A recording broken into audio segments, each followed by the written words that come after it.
ദേവസ്വം ബോർഡുമായി ബന്ധപ്പെട്ട മറ്റൊരു വാർത്ത കൂടി ഇന്ന് വന്നത് ദ്വാരപാലക ശില്പങ്ങളിലെ സ്വർണ്ണപാളികൾ ഉടൻ തന്നെ തിരിച്ചെത്തിക്കാൻ കഴിയില്ല എന്നുള്ളത്. അത് ദേവസ്വം ബോർഡ് പ്രസിഡന്റും ഇന്ന് മാധ്യമപ്രവർത്തകരോട് പറയുന്നുണ്ടായിരുന്നു. സ്വർണ്ണപ്പാളികൾ ഉരുക്കിയ നിലയിലായതിനാൽ അറ്റകുറ്റപ്പണി പൂർത്തിയായ ശേഷമേ തിരിച്ചെത്തിക്കാൻ കഴിയൂ. ഈ വിഷയങ്ങൾ ചൂണ്ടിക്കാട്ടി തിരുവിതാംകൂർ ദേവസ്വം ബോർഡ് ഇന്ന് ഹൈക്കോടതിയിൽ പുനഃപരിശോധനാ ഹർജി നൽകും.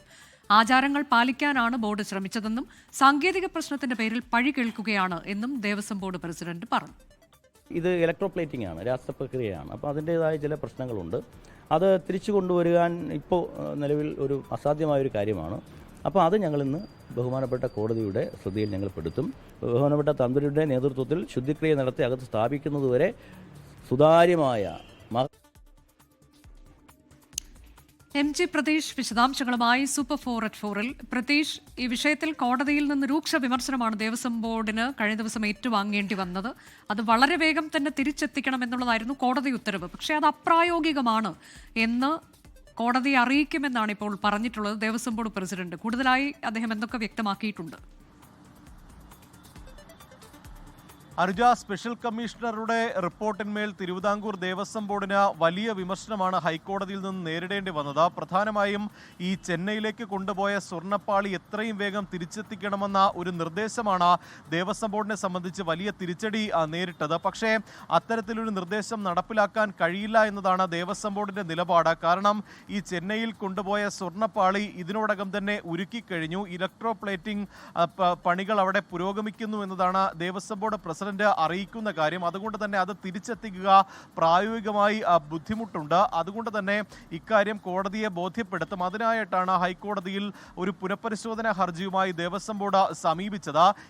കോടതിയെ കാര്യങ്ങൾ പറഞ്ഞ് ബോധ്യപ്പെടുത്തും. കോടതിക്ക് അത് ബോധ്യപ്പെടുമെന്നുള്ള ഒരു വിശ്വാസമാണ് നിലവിൽ തിരുവിതാംകൂർ ദേവസ്വം ബോർഡിനുള്ളത്. കൃത്യമായ നടപടിക്രമങ്ങൾ പാലിച്ചുകൊണ്ടാണ് സ്വർണ്ണപ്പാളികൾ അറ്റകുറ്റപ്പണിക്കായി എടുത്തത്. ഇതിൽ ശബരിമല തന്ത്രിയുടെ അനുവാദം വാങ്ങിയിരുന്നു. ഒപ്പം പൂർണ്ണമായും ഈ നടപടിക്രമങ്ങളൊക്കെ തന്നെ വീഡിയോ ആയി ചിത്രീകരിച്ചിട്ടുണ്ട്. അതിനുള്ള മറ്റ് രേഖകളെല്ലാം തന്നെയുണ്ട്. പക്ഷേ അപ്പോഴും ഈ ഹൈക്കോടതിയുടെ അനുമതി വാങ്ങിയോ എന്ന ചോദ്യത്തിന് ദേവസ്വം ബോർഡ് പ്രസിഡന്റ് നൽകിയ മറുപടി അത് സാങ്കേതികത്വം മാത്രമെന്നാണ്. പക്ഷേ സാങ്കേതികത്വം മാത്രമായ ഒരു വിഷയത്തിലാണ് വലിയ വിമർശനം ഹൈക്കോടതിയിൽ നിന്ന് ദേവസ്വം ബോർഡിന് നേരിടേണ്ടി വന്നിട്ടുള്ളത്. എന്തായാലും ഇതിൽ ഹൈക്കോടതിയിൽ സമർപ്പിക്കുന്ന പുനഃപരിശോധനാ ഹർജിയിൽ ഹൈക്കോടതിയുടെ നിലപാടും നിർണായകമാകും. ഒരുപക്ഷെ ഹൈക്കോടതിയിൽ നിന്ന് വീണ്ടും തിരിച്ചടി ഉണ്ടായാൽ സുപ്രീം കോടതിയെ സമീപിക്കാനാണ് ദേവസ്വം ബോർഡിന്റെ തീരുമാനം. താന്ത്രിക കാര്യങ്ങളിൽ അന്തിമ തീരുമാനം എടുക്കേണ്ടത് ശബരിമല തന്ത്രി എന്നതാണ് ദേവസ്വം ബോർഡ് തുടർച്ചയായി ആവർത്തിക്കുന്ന ഒരു നിലപാട്. അതുകൊണ്ട് തന്നെ അക്കാര്യം കോടതിയെ ബോധ്യപ്പെടുത്തും. കോടതിക്ക് ബോധ്യപ്പെട്ടില്ലെങ്കിൽ വീണ്ടും